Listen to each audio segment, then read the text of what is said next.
Hi everyone, my name is Myrto. We're going to do 3 lectures together, and all 3 lectures are going to be on dynamics.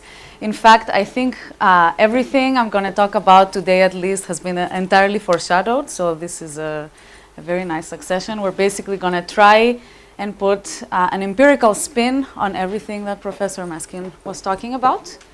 So like I said, I'm going to focus on dynamics, and probably already throughout this week you've heard that dynamics are important. They are prevalent in many decisions that both people and firms are making. And dynamics are basically all about current and future trade-offs. So we are going to talk a lot about investment together. And investment by definition, the whole definition of investment is that I'm undertaking some cost today in order to have some benefit tomorrow. So it's all about me thinking about the future and deciding what's the best behavior of me today, taking into account what's going to happen tomorrow. Okay?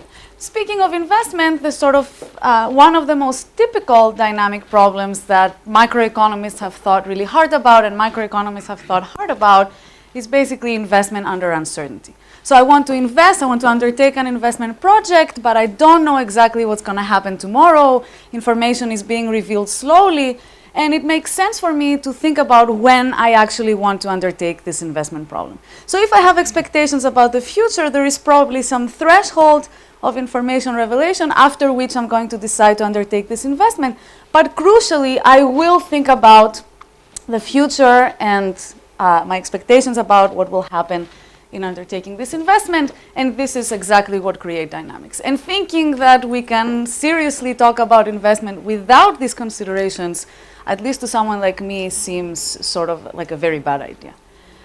So uncertainty, long-term projects, option value in this problem becomes a very crucial notion. Again, if I invest today, I lose the option value of investing tomorrow, and this is sort of at the center of the trade-offs that we're making. Strategic considerations, very much in the context that was discussed earlier today, is also introducing sort of dynamic considerations in a very straightforward manner. Okay? So to bring up just a few very simple examples just to sort of bring home how important these dynamics are. If we think about individuals or households, all these decisions are probably going to involve dynamic decision making. So your education, your retirement decision, your occupational choice. So maybe you're a worker and you're learning how good you are in one profession or another, and you might want to try some professions first and then move on to different occupations. So you are strategically deciding what to do first because you want to learn fast. Whether to participate or not in the labor market, health decisions like family planning, consumer learning, so you know that you're going to buy a good that you need to consume a few times until you learn whether it's good. So you're going to be strategic again about what to try. Durable goods, this is something we'll talk a little bit about. Again, optimal timing of when to make this investment in buying, a car or a refrigerator. Switching costs, mortgage default, housing, and many, many other examples. So this is all about sort of individuals or households. For firms, there is an equally long list of decisions, and we're going to focus mostly on this type of models, of course. But many economic policy debates hinge on parameters that are directly linked to dynamic implications. Okay? So perhaps first and foremost, firm entry and exit. So if we want to think about market structure broadly, about who are the survivors, who are the entrants, what is the market structure of an industry over time, it's hard to think about doing this in a static framework. It doesn't mean that people haven't done it. And you probably saw some work that looked at dynamic phenomena by looking at 2-period sort of setups. And that's fine in some cases, especially when we think of an environment being relatively, flat over time, or when you have sort of very stable environments, and maybe you have a very concrete before and after situation. But overall, in an environment that is constantly fluctuating and changing, especially if you're thinking of industries that have business cycle fluctuations, and a lot of the examples I'll talk about are going to be in this category, it's hard to do this without thinking hard about this sort of continuous quote-unquote uncertainty. Advertising, form of investment, so by construction, it's likely going to be dynamic. R&D, the other sort of prototypical example of a dynamic decision. Patent renewals, along with R&D. Investment and adjustment costs, firm learning, we're going to talk about learning by doing. This is when firms are producing and they're becoming better over time. So my production today is actually an investment. It's not just a pure static choice. There might also be learning about market demand. So I enter a new market. I don't know how good it is. Maybe I'm an exporter that is thinking about exporting somewhere and I'm trying to learn about it. Switching costs, again, exporting, importing, offshoring, agricultural land decisions, strategic investments. So, and this is an area where actually there is very, very little empirical work and a sort of huge body of theoretical work, and we can discuss why there hasn't really been done much here. But these are situations when firms undertake investment thinking strategically how they will alter market structure. Collusion, of course, we'll come back to this, and many other situations. So we're going to try today to at least build a framework that is going to help us talk about all of these different phenomena that we see in practice. Can you please give an example for strategic investment? Right, so it could be, so if you just think about entry preemption, so it could be that I am a hotel owner and I say I have 200 beds, but I'm going to increase my beds to 400, even if it's sort of larger than, it doesn't make sense from an individual firm's point of view. And I'm telling a potential entrant, if you enter, I'm ready to flood the market, so don't you dare. And it's very much related to things we were seeing before. Okay? To give a particular example on the sort of two core decisions I'm going to focus on, entry, exit, and investment. The sort of key parameter that is guiding whether a firm is going to enter or not is basically the entry cost. It's the sunk cost of entry. The key variable that is going to determine whether a firm stays in the market or not is its sell-off value. So my scrap value, what do I get when I exit the market, if anything? Okay? So these are key dynamic parameters that if you wanted to participate in some policy analysis, perhaps a merger or other policies, you would want to know what these parameters are. So tomorrow we're going to talk a lot about how do we estimate parameters like these. These parameters, as you can probably tell, are really hard to get at, right? Because they might involve proprietary information, and it might even be hard to measure they might just be really hard to measure, especially if you think about what a firm gets when it exits, if you start thinking about opportunity costs and so on. So how are we going to infer these parameters? Most usually, we're going to do what people usually do in I/O, which is to use observed behavior to get at these. And now if you think about the behavior that is linked to these parameters, it's basically observed entry and exit. But if you think about the entry decision, and we're going to see it explicitly, entry says, you know, the money I expect to make throughout my lifetime over the next 40 years need to be higher than these entry costs.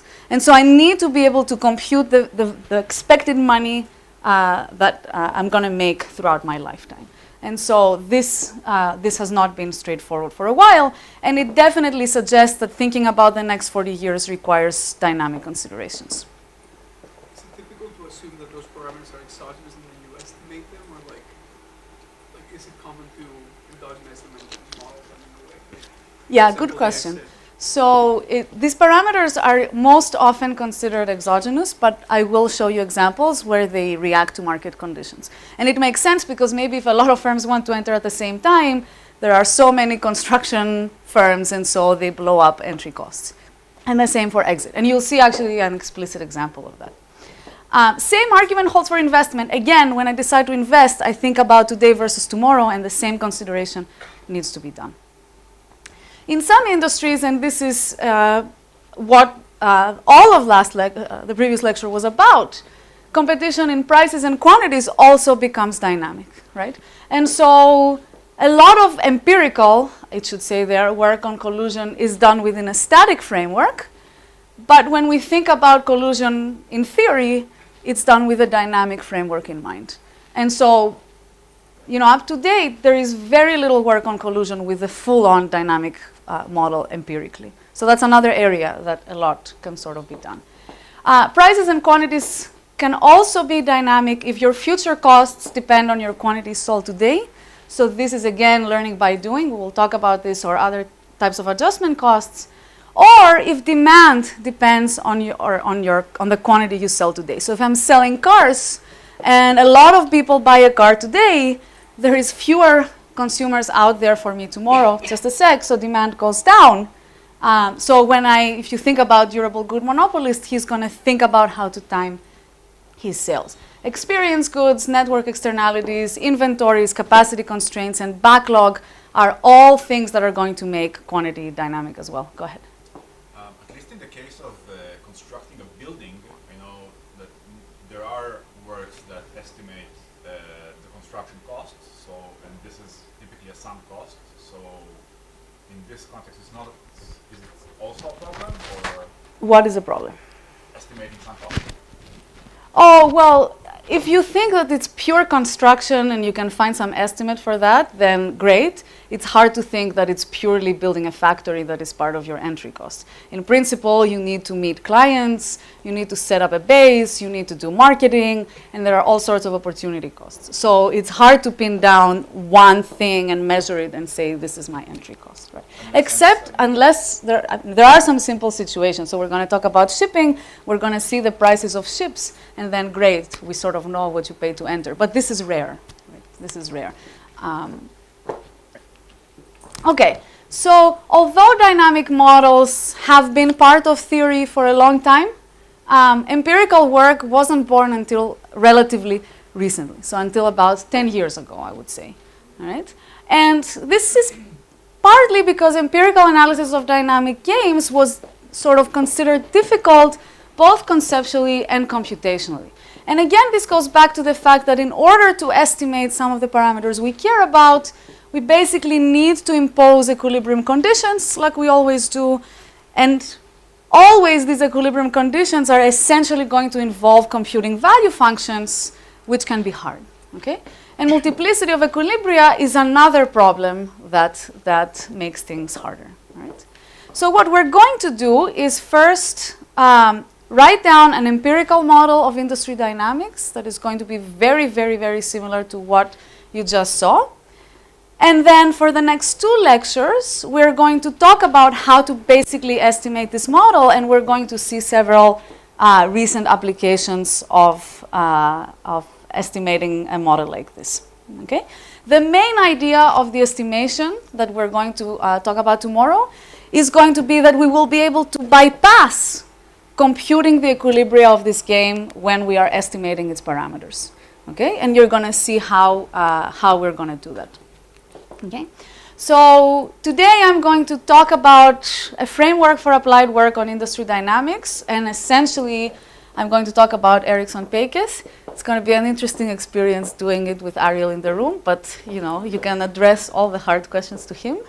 And then I'm going to illustrate this model with a paper I really like, which is by Lanier Benkert, and it's going to be on learning by doing. Okay.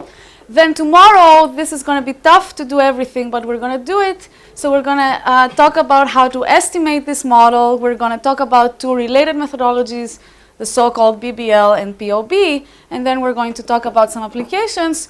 And then finally, I'm going to talk about dynamics with spatial search, which think about it as basically a version of this model that is well suited to think about decentralized transport markets and other types of markets. So think taxi, Uber, shipping, and we're going to talk about new technologies and new data and inefficiencies. So that's the plan.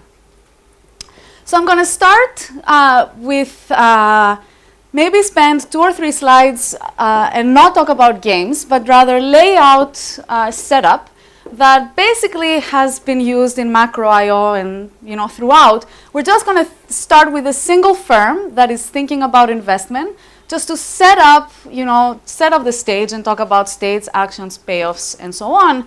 We're going to build off of a standard investment model, but we're going to already start allowing for stochastic outcomes. And we're going to talk about why this is important in applied work. And then we're going to see how this very simple model extends to many firms and strategic interactions. So let me start with the key ingredients that I'm going to keep repeating throughout all the models we're going to be visiting. And a lot of this is going to be simple for you, so we can do it fast. So the first ingredient we're going to need to define is a state variable. And I'm going to usually be focusing on two types of state variables. I'm going to call the first one omega, the second one z. Omega is the variable that we really sort of care about in the sense that it's the controlled state. It's the variable that the firm wants to change over time.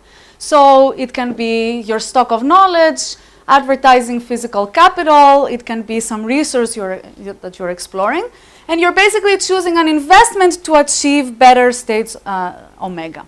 Okay? Z is going to be something exogenous. And you'll see that in many applications this doesn't exist. In my view, these types of variables always exist because of sort of macro movements. But Z is basically going to be something like the state of the market, sort of total demand, input prices, and so on. Your action is going to be an investment level X, and it's going to have a cost. This is the whole trade-off, what I'm giving up today. C of X, sometimes it's just going to be the total, just the money that you're spending X. So states actions, per period payoff, you're going to get some payoff from a state omega and Z. Right? So your total payoff is just this pi minus the C of X. This is what you're getting today. And the whole point is that you're trying to move omega. So there's going to be a state transition rule that says, given my state today, I should have had a Z, I guess, and my investment X, I'm going to be led to some state omega t plus 1. And I'm already imposing that this state transition is Markov. So actually, I don't care about the whole history of omega and X. I only care about what my state was today and what I chose to do today. Okay? What's going to be key here? The fact that this is stochastic. So if you think about the canonical investment model with physical capital, you would just have capital today is delta capital yesterday plus investment.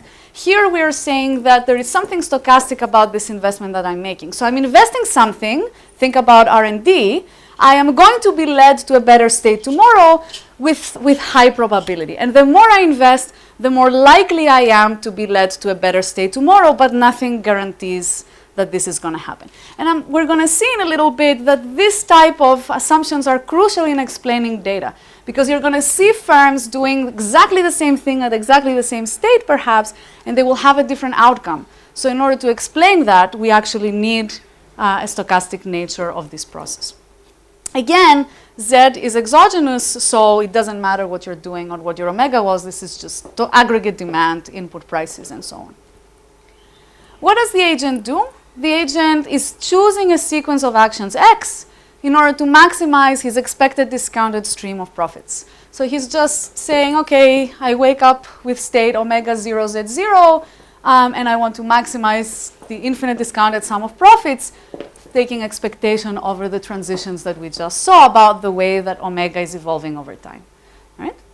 Now, when he solves this problem, we are led to an optimal policy function that is telling us, okay, when we have had a history of omegas and z's, we are going to choose investment equal to X star. So the optimal policy is telling us, given everything that we've seen so far, what is the optimal level of investment for us. Okay? Now, the value that the agent is getting under this policy, we can compute because we can just take the expected discounted stream of profits under this policy, and we will know what, the optimal amount of money that the agent is going to get. Right? Now, this problem is very, very hard to solve, and you've all done this in several courses probably. It's very hard to solve for this sequence of actions because you need to essentially, for every history, compute the optimal policy, right?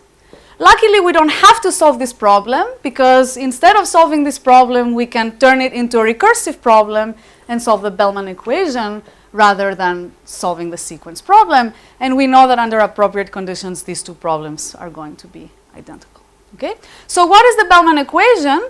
The Bellman equation says, well, I have a value today. This value depends on my state omega and z. I'm going to choose my investment level x, and I'm going to maximize my payoff today.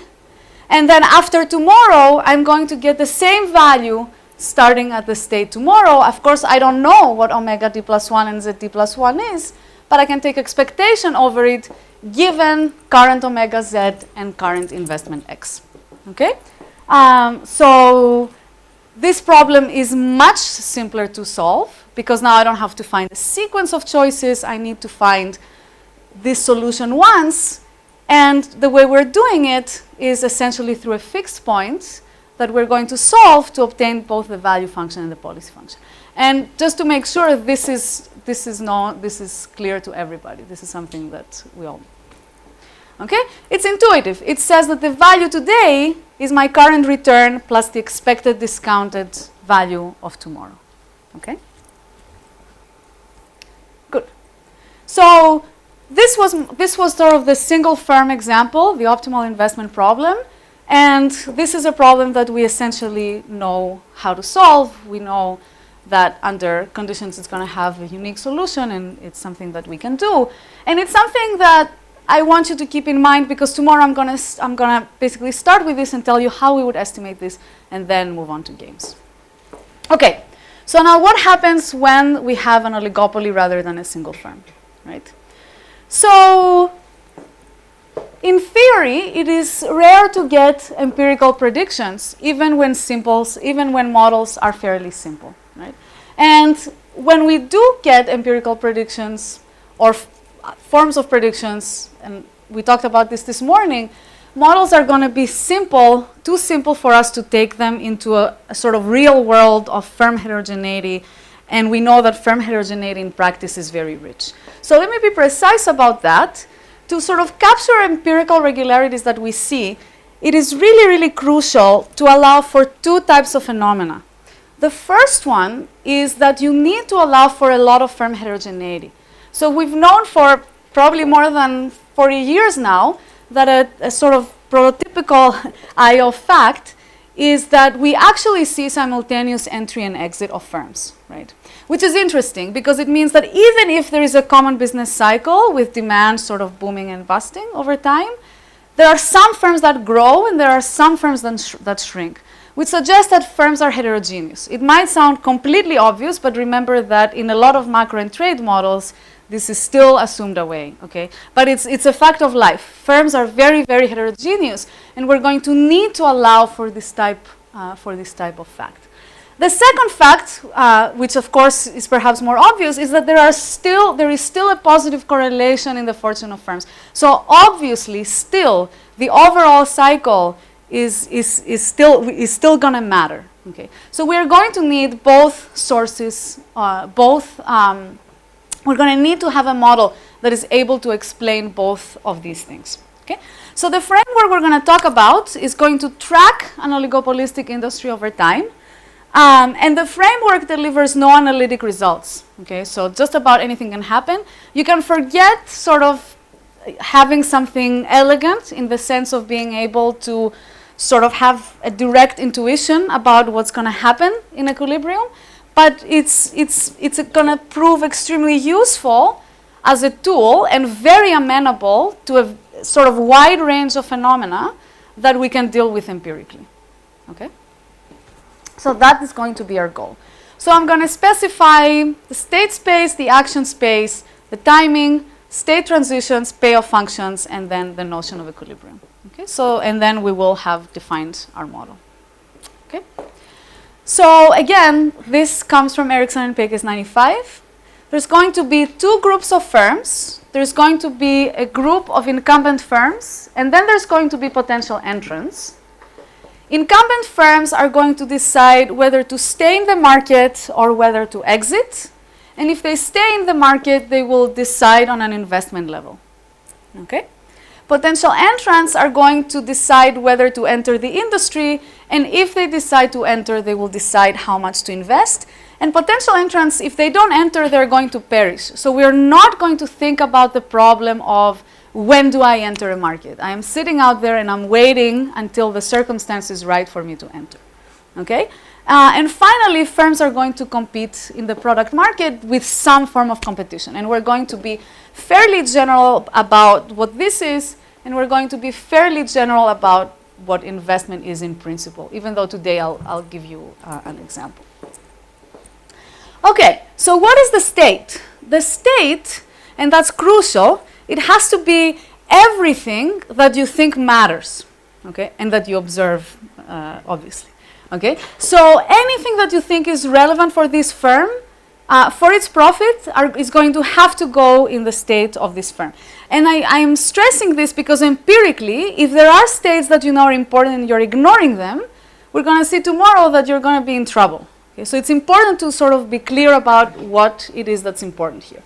So for today, let's think about this as product quality. This is sort of the example used in Ericsson and Pekes as well. And firms are going to try to make their product better over time. Okay? So a firm can change the state through investment. And again, investment is going to sort of stochastically improve your state. So higher investment today is going to make more likely that your state is good tomorrow, but it's not going to be certain. You can fail. So think about R&D. There is always a sort of substantial probability of failing. And again, this is used to sort of explain different outcomes for firms that are carrying out the same investment strategy. Heterogeneity across firms is going to come from their state and the accumulated differences in their investment over time, but also through different entry costs and scrap values. Okay? So there are anti-incumbent firms, and each incumbent firm I has a state omega I. So imagine that this omega I lives lives here, so let's just say it's between 1, 2, 3, 4 up to some omega bar. It doesn't matter. It can be whatever you want in practice. Okay? Now, this is my state, but I don't care just about my state. I care about all of your states. Okay? Because you're my competitors. This is an oligopoly. And so I'm going to care about the vector of omega that says what is firm 1 state, firm 2 state, and so on and so forth. So think about us if we're sort of playing a differentiated product oligopoly game every period. Think of it as a logic demand. Think of my market share depending on my omega and obviously your omegas, so your omegas become relevant states for me. Okay? Now, these are the incumbents. We're going to say that there is a number of potential entrants. Again, they are sort of waking up every period. They say, do we want to enter? If they do, they enter. If they don't, they perish. Okay? We're not thinking about optimal timing. Why do you think that is, by the way? You can't identify when they don't. You don't see anything about people who don't enter and are waiting 5 years. Exactly. Exactly. Okay? We don't know who was there and didn't decide to enter, so we are not going to think about this now. Okay? Although perhaps you can start thinking about some examples where you might actually do have a sense of who are the guys who are potentially going to enter the market. But this is also why I said before that strategic investment is an area where we know little because we lack the actual data to do it. Okay, so what happens every period? Firms wake up, they observe the state of the industry, it's the state omega. Incumbents are going to observe a scrap value and they will decide whether they want to exit the market. If they stay in the market, they will decide how much to invest. At the same time, potential entrants are going to learn their entry cost and they will decide whether they want to enter. If they enter, they decide how much to invest because we might see entrants starting at different levels of omega. Okay? Incumbents compete in the product market. Entry and exit decisions are implemented. So think of this as a time to build or a time to exit. It takes a little bit of time for these decisions to get implemented. Investment decisions are also carried out. And finally, the industry state evolves to tomorrow's omega prime, given who decided to stay, who decided to enter, and how much they decided to invest. Okay? Let's talk about the payoffs. So we're going to say that firms are getting some payoffs pi of omega. And again, I'm not going to specify what this pi of omega is. It can be one of many things. Here are some simple examples. It can be the example I gave before, price competition with differentiated products where omega is quality. It can be, and here sort of investment makes quality better. It can be something like price competition with differentiated products where you want to lock consumers in, and so you keep track of how many people have bought from you before, and you're perhaps advertising in order to keep them locked in. Or it can be quantity competition, so a Cournot-style game with homogeneous goods where firms are capacity constrained. And we're going to see a couple of examples of this case. It could be that omega is your capacity and you invest to increase your capacity. Sorry, could you go back to the first slide? What are not observed? What, like, everybody knows everybody's setup costs and scrap costs, or only private? I'm coming to this in a second. So give me one slide. Okay? Now, in what I'm going to say today, we're going to think of this profit pi as a primitive. So we're going to think of something happening statically and determining this profit pi. And so I'm only going to think about pi of omega. So if these are the games that we have in mind, I'm not really going to think about the sort of price quantity game that is happening. And I'm mentioning this simply because in empirics, this is going to be helpful. So we're going to say, okay, imagine that this is something you can estimate offline. You do BLP or something, and then this is something that I already know. I can plug it into my dynamics as is. Okay, now we're coming to your question. So let's start. We're going to talk about actions and then move to optimal policy. So incumbents, like I was saying, are deciding whether to stay in the market and how much to invest. Okay? So how is this going to work exactly? So at the beginning of each period, an incumbent is going to draw a private IID scrap value, which we're going to call phi. Okay? And the exit strategy that he's going to follow is basically going to be deterministic from his point of view. So he's going to say, okay, I see my scrap value, I know my state. I'm going to choose whether I want to stay in the market or not. Okay, and as you foreshadowed, basically each firm knows only its own scrap value. Okay, so I know my scrap value, I don't know your scrap value. It's IID, so I don't need to start thinking about, trying to uncover what your scrap value is. What this is going to do for us is that from my point of view, even though you're choosing deterministically, I perceive your perception as random, okay? And this is essentially going to guarantee that equilibrium exists, okay? Omega, do they observe Omega vector is, or only the private omega I? omega is fully observed, okay? So this is the exit choice. Investment, the other choice is investment. So each incumbent can invest. He incurs a cost X, like before, our single firm. And this investment probabilistically improves his state. Okay? Now, entrance. And here, this is a place where there are a lot of different models that people are actually using in practice. So at the beginning of each period, we're going to say that there is epsilon potential firms.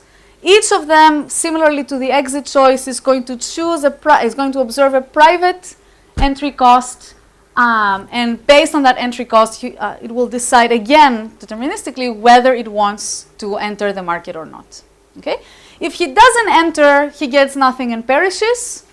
If he enters, then again, he doesn't compete today. He's going to have to wait one period until he can compete. But he can choose investment so that he's led to sort of a specific state when he actually enters the market. All right? Again, from my point of view as an incumbent, entry is random tomorrow. Okay? And there are several different models that people use in practice. This is probably the most common one, but a sort of free entry condition is another entry model that is often used in these models. Yeah? In the previous slide, should we think of F as changing with the omega you receive? So like, do we think of firms that have a higher quality product having a lower fixed cost to stay? You can do that. You can absolutely do that. Okay. Okay. It's rare to see it in practice, but nothing stops us from doing it. Okay. So where does randomness come in this model, right? Oh. When exit is costed, scrap value is negative. When exit is costed, Right. scrap That's right. So if you actually have to pay a cost because you have a sort of high polluting plant or something like that, you actually have to pay a cost to dismantle it. So randomness in this model is going to come from entry, exit, and investment. All right. And again, I could also add a Z variable, an exogenous market level variable, and then we would also have randomness coming from there. Okay? So what's going to happen to this industry? If an industry is at state omega today, it moves to some state omega prime tomorrow with some probability. So the probability of going from omega to omega prime is going to depend on the exit and entry strategies, as well as the investment strategy of the incumbent and the investment strategy of the entrant. Okay? And if you actually think about it, from my point of view, the probability that omega goes to omega prime is going to depend basically on the entry and exit probabilities as well as the investment strategies. And if you think about it another second, if I want to predict, for example, how many people are going to exit, I start thinking about binomials. So I'm going to say there is 10 firms. They are each drawing a private scrap value. What's the probability that one of them exits, two of them exit, three of them exit, four of them exit? Or if there are 20 potential entrants, again, what's the probability that one of them enters, two of them enter, three of them enter, and so on and so forth, okay? So it's complicated I actually had it on the slide, but I decided it was too long an expression and not really super insightful because it's just relatively easy to see that if I know if I know the investment policy and if I know the probabilities of entry and exit, I can in a relatively straightforward manner compute Don't the omega i's matter here? Somehow you're ignoring that. I mean, somebody has a low omega I, maybe more, maybe exiting with higher probability. Totally. And the entrants, they come with some omega. So the whole vector omega should enter here. Yeah. So all of these should be a function of omega. And the truth is that... When you say think binomials or so on, it's not just how many are exiting, but who is exiting. Absolutely. Absolutely. So exactly. I was too loose when I said probability 1 out of 10, 2 out of 10 exiting. Essentially, you want to know, these are all indexed by omega, and I want to know my own omega I, the industry omega I. This gives me a certain investment policy function, a certain exit policy function, and then a certain entry policy function, just depends on omega. And based on these, I can compute omega tomorrow, right? So if you have 5 firms and you have their 5 omegas and you know your position in this vector, let's forget about entry, you will say what's the probability the first one exits and how much will he invest and so on and so forth. Okay. Okay. So in order, of course, for each firm to actually compute this state transition, right, he is forming beliefs about what these policies are. And what equilibrium will require is precisely that what I believe my opponents are going to do is what they actually end up doing in practice. Okay? So let's look at the value functions. So this is the incumbent.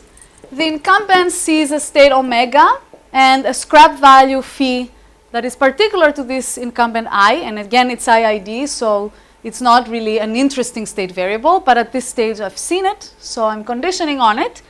And he's choosing his investment strategy and his exit strategy in order to maximize the following. So he's going to maximize his per period payoff P. This is what he gets from competing in the product market today. If he decides to exit so that this is 0, he gets his scrap value. And if he decides to stay in the market, he's going to pay an investment cost, and he's going to get his expected value tomorrow. So this is my value at state omega prime tomorrow, given omega, given that I stayed in the market, and given the strategies of all other firms in the market. Okay? And of course, I don't know omega prime, so I'm using the transition I was just describing in order to compute this expectation. All right? I can also define the ex ante value function, And as I was saying, this phi is not really a state variable because it's just an IID shock that I'm hit with every period. So this object will be of interest to us. I already used it here. This ex-ante value function is simply, I'm simply integrating out this over the distribution of phi. Okay? Again, omega prime, I don't know, but given my beliefs about the strategies of my opponents, I can predict it. Okay, so what are the optimal policies for incumbents and for potential entrants? Okay, so what's nice about this is that essentially we can split the problem of both an incumbent and a potential entrant in two. And so for an incumbent, if an incumbent decides to exit, then investment becomes irrelevant. So we can basically say, okay, conditional on this firm staying in the market, how much does he invest? All right? So we're going to first think about optimal investment, and then we're going to say, given this is how much I'm going to invest if I stay, do I actually want to stay in the market or do I want to leave? So let's look at these two choices. Let's start with exit. So exit is essentially going to be a threshold, right? I'm going to get a scrap value. If the scrap value is high enough, I'm going to exit. If it's not, I'm going to stay. What does high enough mean? Right? What am I comparing it to? If you look at this max here, essentially I'm going to compare, what I'm going to get if I stay is precisely what is inside this bracket, right? So essentially I am going to stay if the scrap value that I got is lower than what I expect to make tomorrow. What's going to happen to me tomorrow? I'm going to pay my investment cost today, and tomorrow I'm going to restart at some omega prime that I'm taking expectation over. All right? So essentially, this expression here defines this optimal threshold beyond which I'm going to decide to survive, to stay in the market. All right? We can represent the optimal exit strategy either with this threshold, all right, or with the actual probability of surviving. I'm going to call this Xi. Basically, what is the probability that I draw a scrap value lower than this threshold? It's just given by the CDF of the scrap value at this threshold. So whether I actually use the threshold or the actual probability of staying in the market, it's exactly the same thing. Okay? And this is an idea we'll come back to tomorrow. Okay? Now, rewriting the problem, just to make one last point, rewriting the problem of the incumbent in terms of sort of ex-ante value function. So suppose I just woke up, but I didn't see my scrap value yet. What's my value function? Now, I'm going to get the payoff with some probability, the probability Xi that we saw before. I am going to leave, and I'm going to get the scrap value. Okay, so with some probability Xi, what probability? The probability that this scrap value is smaller than the optimal threshold. I'm going to leave. And so with that probability, I'm going to get phi. And I don't really care about phi. I care about phi only in the case in which I get it. In which case do I get it? When it is actually high enough. What's high enough? It is the fact it's when the scrap value is actually higher than my optimal threshold of exiting. Okay, so I get my payoff. If I leave, which happens with this probability, I get the scrap value. I get the conditional scrap value, conditional on actually exiting. And if I stay, I'm going to pay my investment cost, and I'm going to get my continuation value, my value tomorrow. Okay? And I only said this to say that the incumbent cares about the expected scrap value, only essentially conditional on receiving it. Right? Okay. The potential entrant is very similar, so we can do it very fast. So here's the potential entrance problem. Value function with respect to, as a function of his state omega and an entry cost that again is IID. Now he is going to decide whether to enter or not. If this is 0, he gets nothing. If this is 1, so he decided to enter, he pays the entry cost, he pays the investment cost, he becomes an incumbent tomorrow. So he gets the value of the incumbent tomorrow. Okay?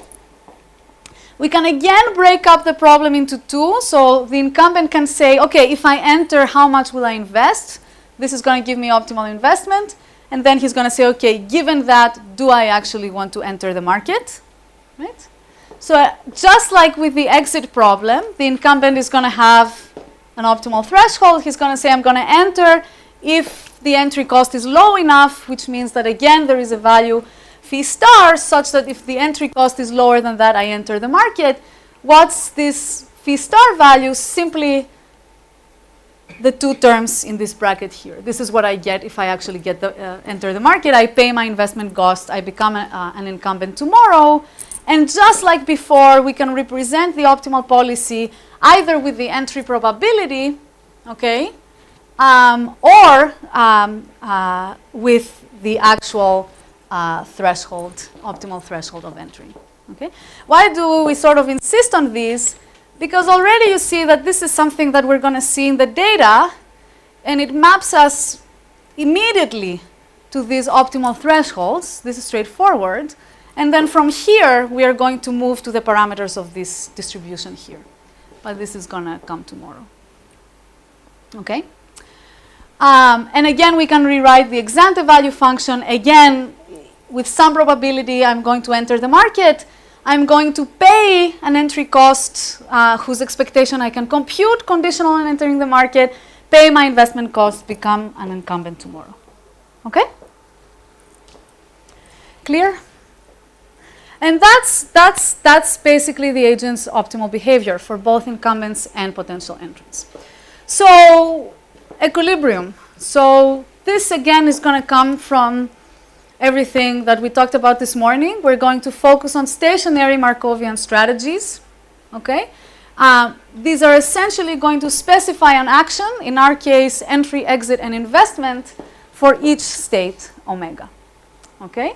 Now, these policies are essentially going to depend only on the current state, not on the entire history that has transpired so far. And also, although this we don't really need, it turns out, and there are applications now that don't really use this assumption, but here we are saying that these policies don't actually depend on time itself, but only on the state. Okay, so our equilibrium concept is that of a stationary Markov perfect equilibrium, and this equilibrium is going to generate a set of policy functions and value functions such that given policies, value functions are going to satisfy the Bellman equations that we just saw, okay? And given the value functions, the policies for investment and entry and exit are used to solve the right-hand side of the Bellman equation. Okay, so when we saw these transitions that agents use to form expectations, they actually use the actual policies that agents are using. Okay? So everything is consistent. Sorry, can I ask one thing? So the restriction to the stationary strategy, is it that because there always exists a stationary equilibrium, that's why we are just focusing on the stationary equilibrium strategy, or is it just for the simplicity? So there are people way more qualified to talk about the existence problems that arise. I think, though, it is. I think we do need the stationarity for existence. Empirically, non-stationarity turns out also can create serious problems, actually, and I'll talk about this tomorrow. But I will actually give you an example of an industry where stationarity is not used, and in fact, it would be a really bad idea to assume that the environment is stationary. But it happens to be a case where you're basically in a very close to perfect competition, and so then you can actually use some results. So it means that, is it somewhat model specific that we are trying to capture, that we should focus to stationary or in general? What do you mean by that? So I mean, this framework is extremely general. So what do you mean by model specific? So you said that there is an example where you have an equilibrium in stationary. So for that particular model or example, we allowed for non-stationary. But here we are just focusing on stationary. Oh, that's right. So that was a very specific case. Okay, I'm just saying that now there are starting, just because empirically this is a very hard topic, because you have a finite sample, it's really hard to know whether the world is stationary or not. And in some applications it might be a really bad idea to sort of go with stationarity. And so then the question is, how do I deal with it both empirically but also theoretically, because of course I need to guarantee that an equilibrium to my model exists. And so then it's an interesting discussion, actually. I have a question. So stationary in this context does not mean that the number of enters and exiters are the same, right? Like they still differ. Oh, not at all. No. There is still, this industry evolves over time with different numbers of firms, different numbers of entrants and exiters, because you do have all the shocks that are going to create these different paths. It just means that, I mean, at the end of the day, the payoff didn't depend on T either. So the transitions don't depend on T. So we have the Markov assumption. Okay. So in other words, in equilibrium at each state, each incumbent and each potential entrant are going to choose optimal policies given their perception about what's going to happen in the future. And these perceptions are actually consistent with the behavior of the firms. And huh? What did I do? The year. Huh? The year. But everything is independent Oh. of time. So it's okay.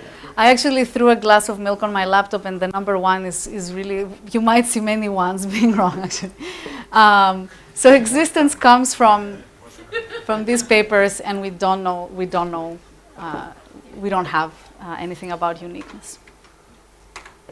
The ideas behind existence are basically so again here, and that's a discussion between these two papers, the sort of randomness in entry and exit values are essentially establishing existence in mixed strategies.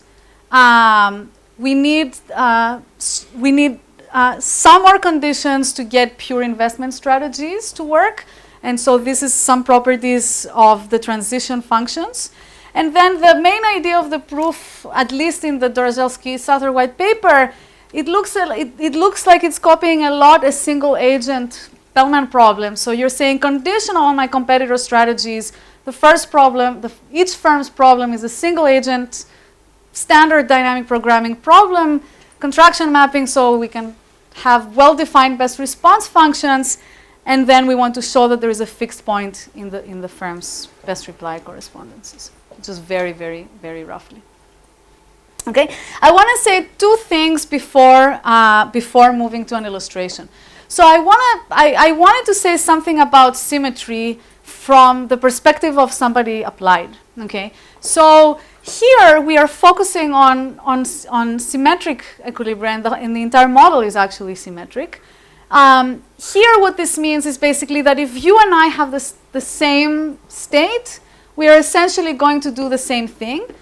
And the other thing it implies that's very important for applied work is that I actually, at the end of the day, only care about the state of my rival. So I don't care if your name is John and yours is Mary. I only care about the state variable that characterizes who you are.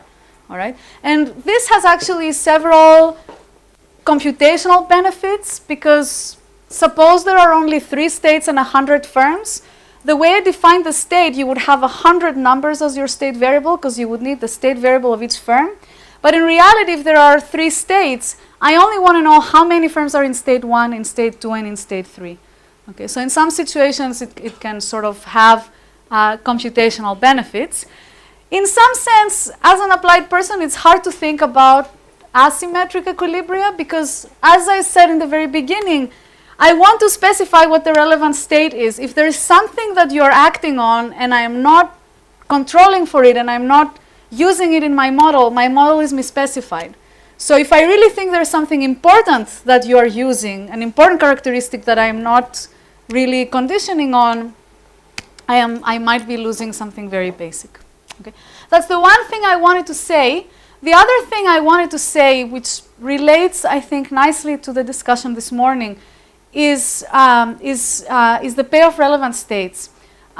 So the example I gave, you have a payoff that depends on this omega, which is perhaps the distribution. Think of, it's a distribution of firm qualities or capital or whatever it is that we are looking at. But there are many cases where you want other things to matter for the firms. Okay, so one is asymmetric information. and Ariel is going to talk about this, if I'm not mistaken. So it could be here that I actually don't know some of the things that are relevant to you. I might not know your cost structure, and then I need to have beliefs over what these costs are. And so the model we're looking at now doesn't really talk about this. The second, which I'm sure that many of you have already been thinking about it, is what about collusion models, right? The model I've been talking about has sort of this pi of omega, but if you think about the simplest Grim trigger style collusion models, they say that your action yesterday matters, and so your action is actually guiding my choice, my strategy today, right? And so a question becomes, if we, one motivation for dynamics is collusion, because this is a phenomenon we care a lot in econ. Can you actually use this framework to study collusion, right? And so that's a hard question, I think. And are you going to talk about this as well? I'll say one or two things, a couple of things. So in some respects, it's not hard to do this within the framework we're looking at. And that respect is, and you can disagree if you want with what I'm going to say afterwards, but one thought is you say, okay, I just said there is a state. I'm just going to put your action yesterday as a state, and then that's fine. And then I'm going to need to think about some incentive compatibility, I'm going to need some extra restrictions about that are going to look somewhat like Grim trigger sort of. So imagine I add a state that is what the price that you chose yesterday, and then I'm still going to need some constraints that are going to say, given this action that I saw yesterday, I want to stick to my strategy of collusion. So you're going to need some further restrictions. And if you do something like that, you should be able to actually use this framework to study collusion. All right?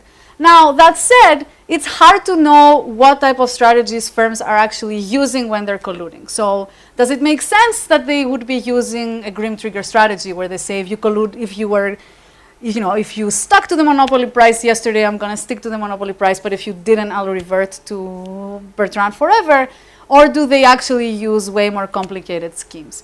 And so if you wanted to have something more elaborate, like Green and Porter style price wars or something like that, I don't think that people have looked at how this framework can actually be used to accommodate things like that. And that's a super interesting avenue for things to think about. Okay. All right. So now let me use Pencard's learning by doing paper to illustrate probably the first empirical usage of this model. So what is learning by doing?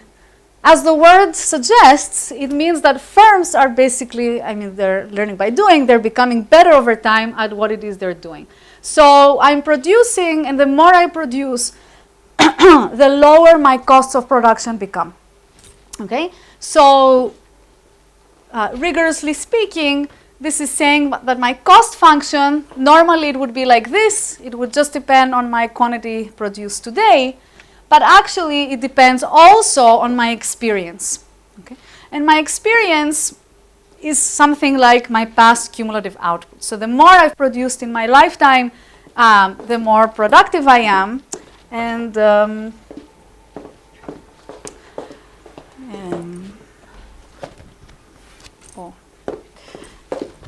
sort of typical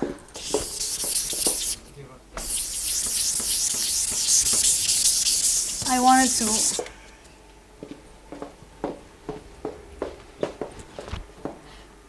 happening. Yes. So the typical thing is a learning curve like this. This is your cost, and this is your experience. So basically, and the steeper it is, the faster you become better, the faster you learn. Okay, so learning by doing means that basically this cost function is declining in your experience.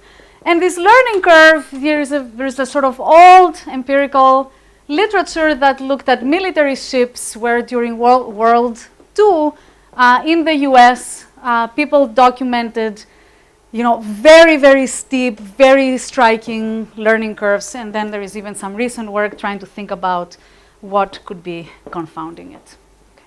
So let me start with a graph. This is basically Pencard's main graph. He has two papers that I'm mostly going to talk about the second one, but this is from the first.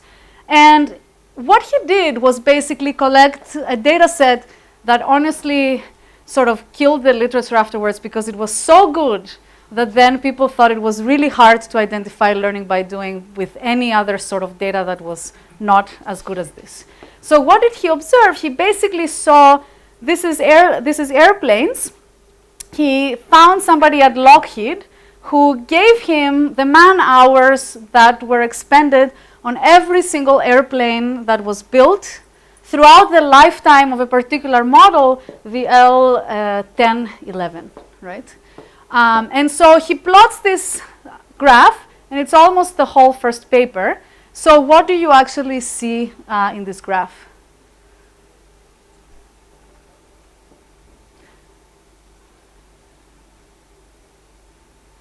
Why does it rise?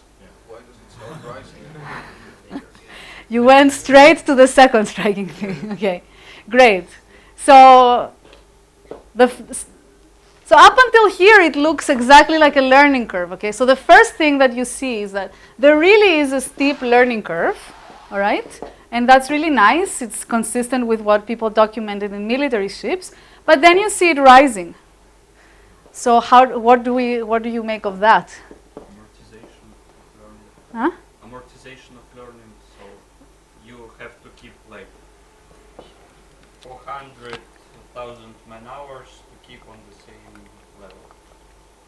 I'd say they went on the market at some point, and then they got a lot of bugs and rejects, and then they started investing more in quality assurance. Is it some change in the quality or the type of the product beyond a point? Let's upgrade that. Or The same model. Uh-huh. Forgot because their output went down. Because what? Their output went down, and so then the number of hours is increasing because there's some aspect of the production process that they forgot how to do. Exactly. So there are two lines on the graph. This one is the actual man hours that went in, and this graph is basically showing you demand, right? And so demand. And so things are going well. They're selling a lot. They're learning a lot. And then here there is a bust, okay? And in the bust, you actually see that they become worse at it. Okay. So the paper is called "Learning and Forgetting" in the airline production industry. Okay. I'm going to give you a second fact that I want to come back to, and I'll talk a little bit more about this. Didn't all the experts move to the next plane model, which was much more profitable? Maybe all the experts moved to the next model, which was much more profitable, and so the quality of the labor force went. Yes. So the forgetting is usually attributed precisely to layoffs or just workers becoming forgetting, like literally becoming worse at what they do, or perhaps I don't know whether this was. I suspect this was. I don't suspect this was model specific. I don't know, to be honest.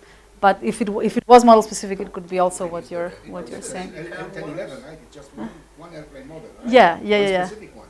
Yeah, but I guess these are correlated. But I don't know. Is there evidence? Okay, that's my second question. Sorry? Is there evidence that they became worse besides this? No, this is it. This is the first paper that documents this type of phenomenon, actually. So maybe people suggested here another explanation, that it was improving the quality. But an improvement in the quality. But why would they? But why would that explain it, though? Well, if you improve in quality, you need more man hours. Oh, but this is within a model, so I don't suspect the model changed. And then I'm going to come to what Ariel said, which is that this model actually, which is that actually this model, this is the second fact of the paper that I want to address, which is the fact was that this model never made money. It's not just that it went out, it's that throughout the 20 years or so that it was produced, it never made, it was never profitable. And so the question is, why did they continue producing it for so long? So why didn't they just stop very, very early on?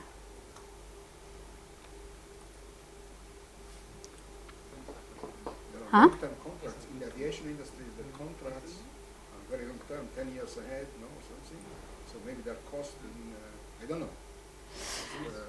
Usually when an airline buys, I mean, it's 10 I don't years, know how big. Do you remember if these are private jets? They're Lockheed's private part. I think these are made to order essentially.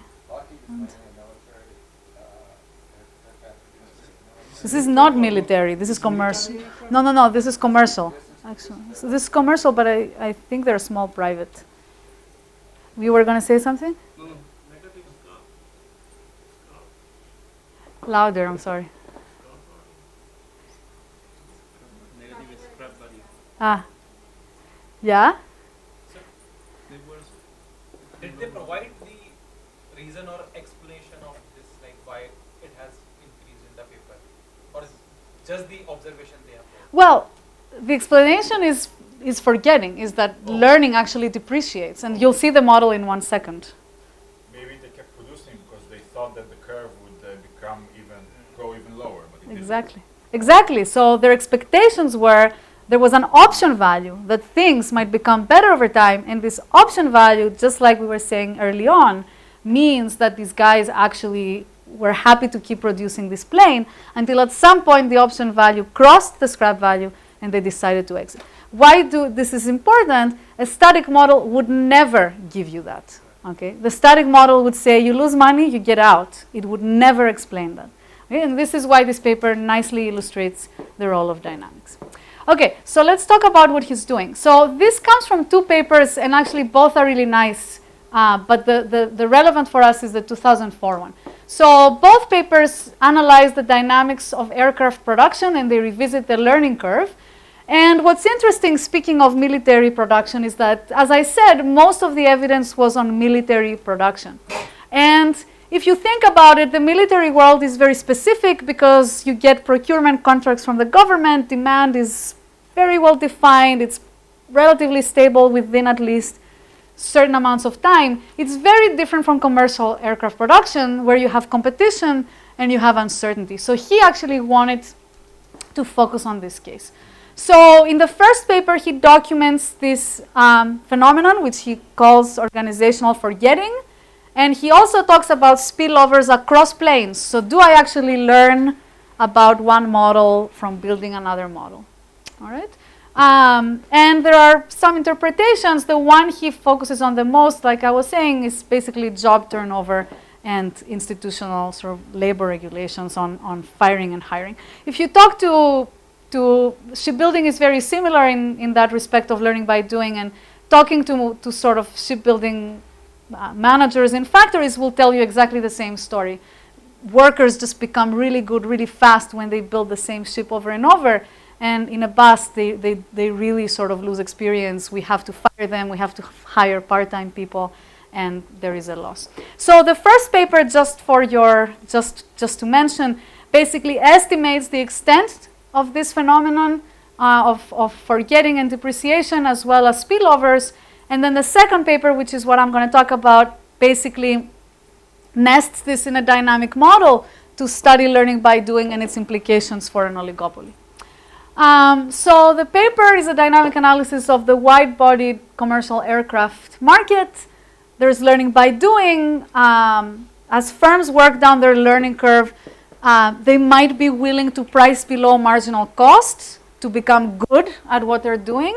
And a static model would have a very hard time, it would not be able to explain this. And learning by doing can have important implications, okay, especially in an oligopoly setting rather than a single agent. So important strategic implications: industries with steep learning curves tend to become highly concentrated. There are these incentives to price low so that you become low cost and a leader in the market. This is true especially when you introduce new products. And even though there was a large theoretical literature, it was stylized, and it also had predictions that were ambiguous in that they actually depended on the parameters of the learning and of the competition. So what he wants to do in this paper is basically quantify this phenomenon. The other thing that's really interesting about learning by doing, and it's very relevant these days, is the fact that governments are often using this as an argument to intervene in industries. And so they say, infant industry, let's subsidize so that we become the biggest steel producer in the world. But that's a tough question, because I'm going to talk about private learning by doing. So firms should all have the incentives to do the learning themselves. Of course, there is spillovers across firms, and then all sorts of interesting things are happening. We're not going to touch upon that at all. Finally, because this is a form of economies of scale, and he's going to look at that, you might actually prefer to have one rather than multiple firms. All right.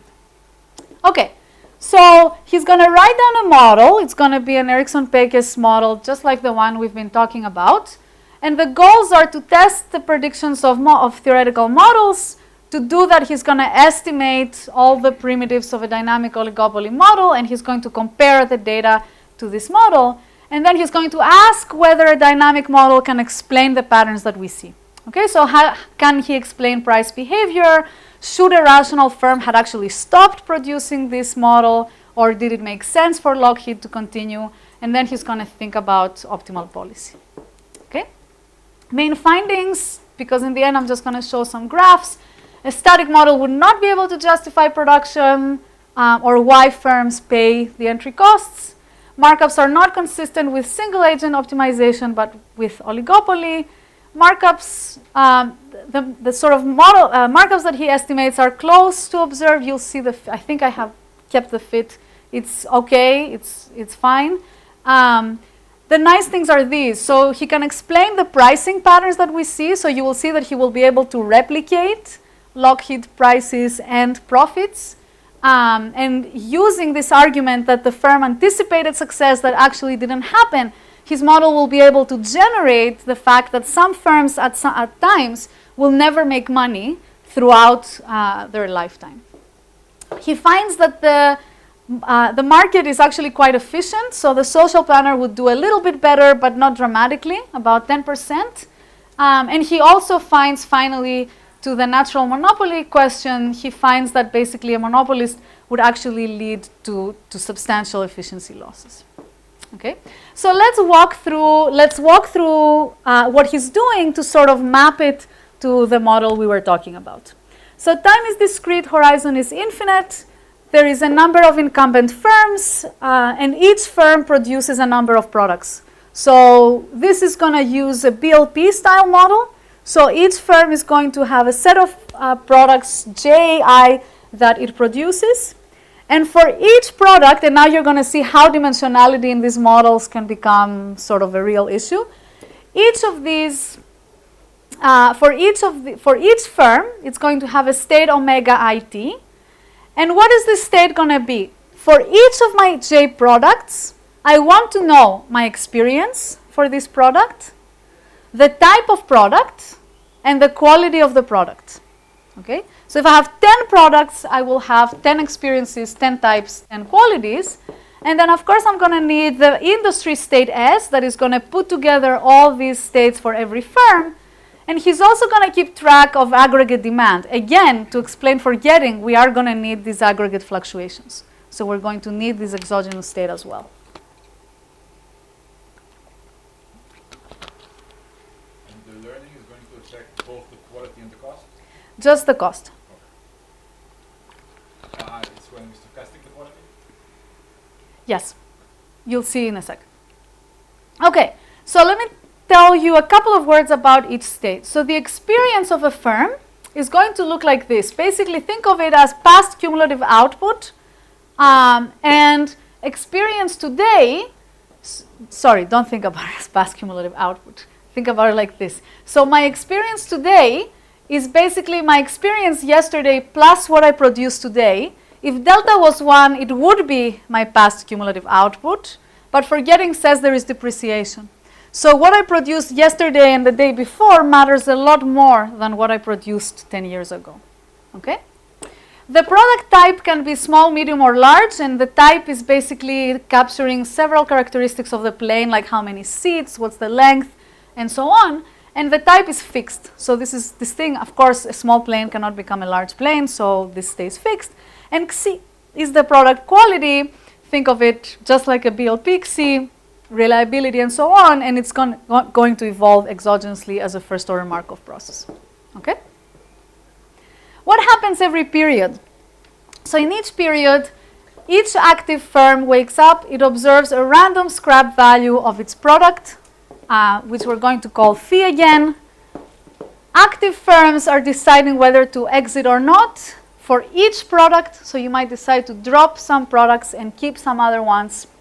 And then there is each active firm and one potential entrant are going to observe random entry costs. So you might decide to enter and exit in different products if you are an incumbent. If you are a potential entrant, you only decide whether you're going to enter in some product. Then each active firm and the one potential entrant are going to make their product entry decisions by type.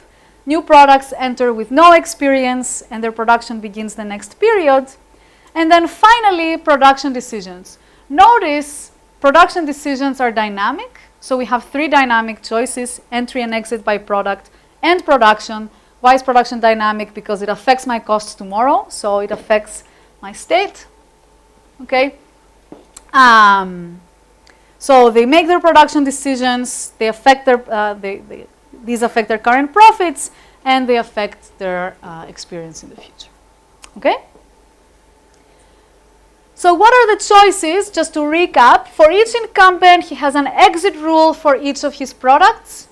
He has a production rule for each of his products.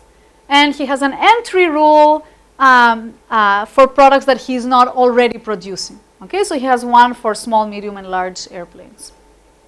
Potential entrant has an entry rule for each of these products. And just like before, we're going to look at Markov perfect equilibria. Okay, what's the per period payoff? I think that's the last thing I need. The per period payoff is going to look familiar. Differentiated product oligopoly. So I'm deciding production. So that's the only sort of kick. I need to invert the differentiated product demand. But if I produce Q, I'm going to do this at a particular price P. Think of this as the inverse of a logit demand curve minus my cost, which is going to depend also on the state. Okay? Again, the cost function depends on experience, and so that's where the dynamics are coming in for production. Value functions. So this is the value function of an incumbent when the industry state is S, I is just his own state, and then M is the size, is the demand, the market size. So he's choosing exit, entry, and production. He's going to pay an entry cost for whatever products he's entering in, small, medium, large. He's going to get scrap values for whatever products he's exiting from. And then he's going to get his per period profit for the products that he stays in. And then tomorrow he continues as an incumbent. So he gets his expected value function taking expectation over what the state of the industry is going to be tomorrow. Okay, so this is exactly the same thing we saw before, except you don't have one entry and exit decision, but for each product, and your investment is basically your production. Okay, for potential entrant, it looks very similar to this.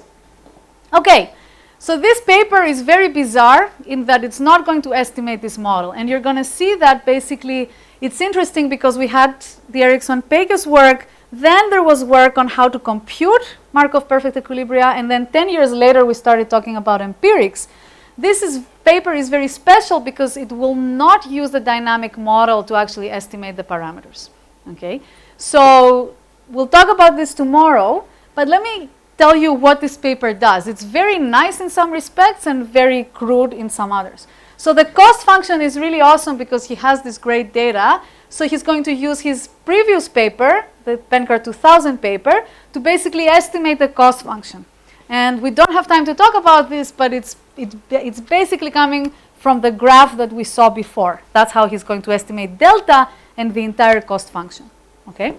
Demand for airplanes is going to be simply BLP. It has nothing to do with dynamics. So he's going to estimate that off of standard data.